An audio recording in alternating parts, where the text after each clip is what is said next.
어김없이 네거티브의 향연이 펼쳐지고 있습니다. 후보들이 저마다의 정책과 공약을 내놓고 검증 경쟁을 벌이는 게 아니라 각종 의혹 제기와 해명, 고소 고발 등 온통 진흙탕 싸움에 몰두하고 있습니다. 그만큼 여야 모두 이번 선거에 정치적 사활을 걸었다는 방증이기는 합니다. 하지만 정책 선거가 완전히 실종되면서 정치 문화가 또다시 퇴행하는 모습을 보는 유권자들의 표정은 어둡기만 합니다. 민주당은 오세훈 국민의힘 후보가 처가의 내곡동 땅 보상 의혹에 대해 거짓 해명을 하고 있다고 맹비난했습니다. 오 후보를 이명박 전 대통령 키즈라고 표현하기도 했습니다. 국민의힘도 맞받았습니다. 박영선 민주당 후보가 고 박원순 전 서울시장 성추행 피해자의 요구에는 답하지 않고 미흡한 사과만 되풀이하고 있다며 더불어 가해당 시장 후보라고 비꼬았습니다. 당 지도부도 공방에 가세하며 화력을 보탰습니다. 다스는 내 것이 아니라고 말한 MB와 내곡동 개발은 노무현이 한 거라고 말한 오세훈 후보는 거짓말과 교묘한 사익 추구로 국민을 우롱하는 것이 닮아도 너무 닮았습니다. 일본의 세금을 꼬박꼬박 바치고 있는 박영선 후보에게는 서울시장이 아니라 도쿄시장이 더 잘 어울릴 것입니다. 도쿄시장 박영선의 탄생을 기대하겠습니다. 후보들의 입도 갈수록 거칠어지는 모습입니다. 아이들 밥그릇에 차별을 뒀던 후보, 부잣집과 가난한 집 자녀의 호칭을 차별하는 후보, MB를 연상시키게 하는 이러한 낡은 행정으로는 서울의 미래를 기대할 수 없습니다. 민주당은 저는 괴벨스 집단이라고 정의하고 싶습니다. 나치 시절에 괴벨스라는 선전 전문가가 있었죠. 의혹을 제기하면 상대방은 그거 해명하느라고 시간을 많이 뺏긴다. 이번에는 부산시장 보궐선거 상황 보겠습니다. 부산 역시 여야 후보 간 네거티브 공방이 뜨겁습니다. 각종 여론조사에서 앞서가는 것으로 나타나고 있는 국민의힘 박형준 후보의 고가 아파트 LCT 특혜 분양 의혹을 민주당에서 대대적으로 제기하고 있는데요. 민주당은 박 후보 LCT 특혜 분양 의혹의 실체를 밝혀내자며 특검 카드까지 꺼내들었습니다. 김영춘 후보 역시 박 후보를 정면으로 겨냥하며 공세에 나섰습니다. 부산시장을 하겠다는 분이 어떻게 그런 건물에 들어가서 살 생각을 합니까? 더욱이 시세가 40억이라고 합니다. 그런 분이 시장이 되면은 부산의 환경 파괴하는 그런 개발 막을 수 있겠습니까?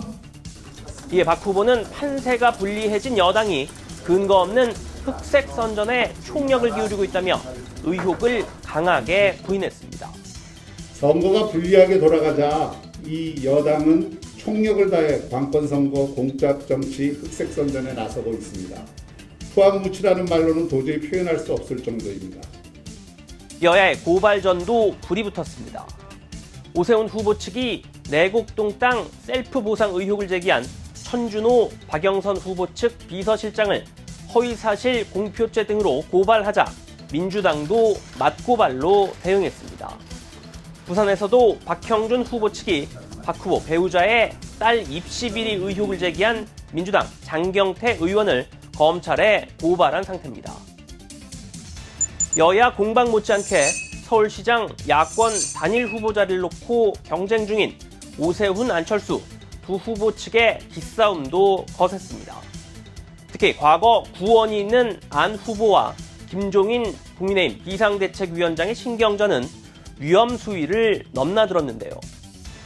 안철수 후보와 김종인 비대위원장의 설전은 안 후보의 토론 능력을 둘러싸고 달아올랐습니다.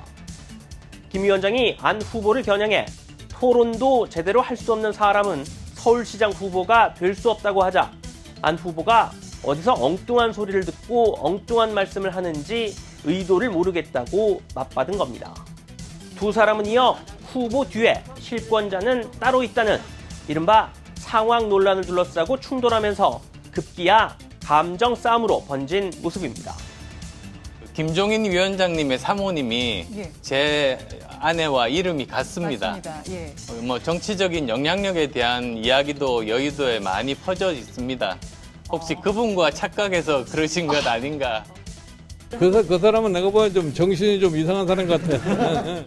보신 것처럼 이번 서울 부산시장 보궐선거 역시 기존 선거들과 마찬가지로 네거티브 선거전으로 흘러가는 모습입니다.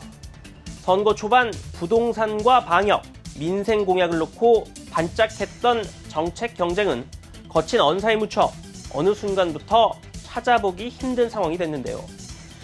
왜 선거에 나선 후보들은 이 네거티브 유혹에 빠져들 수밖에 없을까요?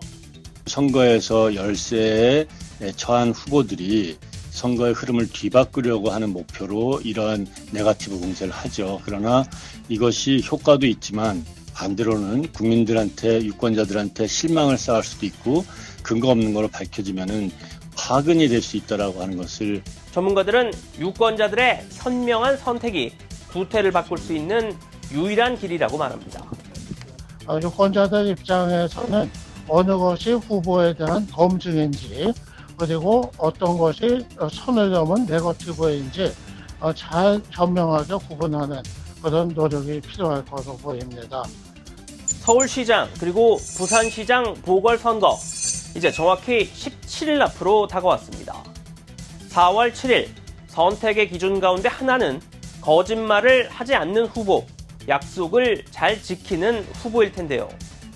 상대방을 때리며 그 반사 효과로 지지층을 결집시키는 네거티브 선거 방식보다는 정책과 공약에서 경쟁력을 보여야 선거에서 이기는 공식이 정착되도록 정치 소비자인 유권자들이 남은 기간 유심히 지켜봐야 할 것 같습니다. 지금까지 여의도 풍향기였습니다.